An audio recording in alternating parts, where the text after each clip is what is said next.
Next നമ്മൾ ചെയ്യുന്നത് സർക്കിളാണ്.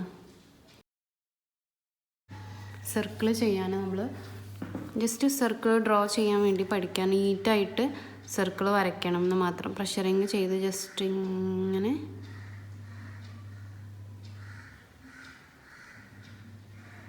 Touch ചെയ്ത് കൊടുക്കാം.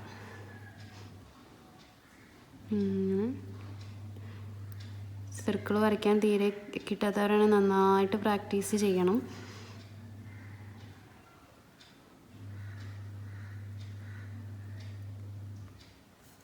കണ്ടോ, ഇതേപോലെ നമുക്ക് ചെറുത് വേണമെങ്കിൽ ചെറുത് ചെയ്യാം, വലുത് വേണമെങ്കിൽ വലുതും ചെയ്യാം.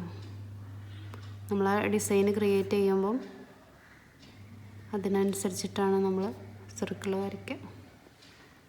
സർക്കിളൊക്കെ നന്നായിട്ട് പ്രാക്ടീസ് ചെയ്യാം. കണ്ടോ, ഇതാണ് സർക്കിൾ. സർക്കിൾ വരയ്ക്കുമ്പം നമുക്ക് ടച്ച് ചെയ്തിട്ടും വരയ്ക്കാം, ടച്ച് ചെയ്യാതെയും വരയ്ക്കാം. നമ്മുടെ ഈസി ഏതാണ് അതേപോലെ ചെയ്യാം. പിന്നെ ടച്ച് ചെയ്തിട്ട് വരയ്ക്കുമ്പോൾ ഒരുപാട് ഇങ്ങനെ ടച്ച് ചെയ്തിട്ട് ഡിസൈന് ചിലരൊക്കെ വരയ്ക്കുമ്പോൾ അതാകും. ഇങ്ങനെ വരരുത്. ഇതിങ്ങനെ അവിടെ മെഹന്തി വരാതെ വരുമ്പോൾ അത് തെറ്റാണ്, കാണാൻ ഭംഗി ഉണ്ടാവില്ല. അപ്പോൾ നമുക്ക് എന്ത് ചെയ്യും, ഒരേപോലെ ഇങ്ങനെ മെഹന്തി എല്ലായിടത്തും കിട്ടണം. അപ്പം അധികം ടച്ച് ചെയ്യരുത്.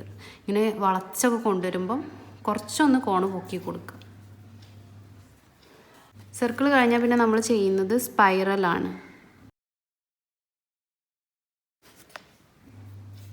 സ്പൈറൽ ചെയ്യാൻ നമ്മൾ ആദ്യം സർക്കിൾ ചെയ്യണം. സർക്കിൾ വരച്ചു കൊടുക്കുക. അത്യാവശ്യം വലിയൊരു സർക്കിൾ വരയ്ക്കുക. എന്നിട്ട് ഇതായി ഒരു പോയിന്റിൽ നിന്ന് നമ്മൾ ഉള്ളിലേക്ക് എടുക്കുക. എന്നിട്ട് ഇതേപോലെ നമ്മൾ ചുറ്റിച്ചു കൊടുക്കുക, ഒരു ജിലേബി പോലെ.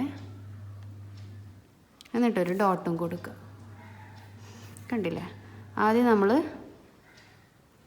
ഒരു സർക്കിൾ വരയ്ക്കുക. എന്നിട്ട് ഉള്ളിലേക്ക് ഇങ്ങനെ ചുറ്റിച്ചു കൊടുക്കുക. നല്ല നീറ്റായിട്ട് എവിടെയും ടച്ച് ചെയ്യാതെ സ്ലോലി ചെയ്താൽ മതി. എന്നിട്ടൊരു ഡോട്ട് കൊടുക്കുക. ഇതാണ് സ്പൈറൽ. നമുക്ക് ചെറുത് വേണമെങ്കിൽ ചെറുതും ചെയ്യാം.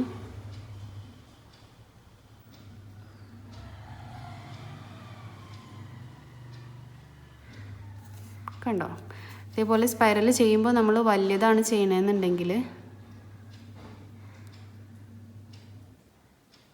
ഇതിങ്ങനെ വരച്ചിട്ട് ഒരുപാട് ഗ്യാപ്പ് കൊടുത്തിട്ട് ഇങ്ങനെ ചെയ്യരുത്. ഇത് തെറ്റാണ്. കാരണം ഇത് കാണാൻ ഭംഗി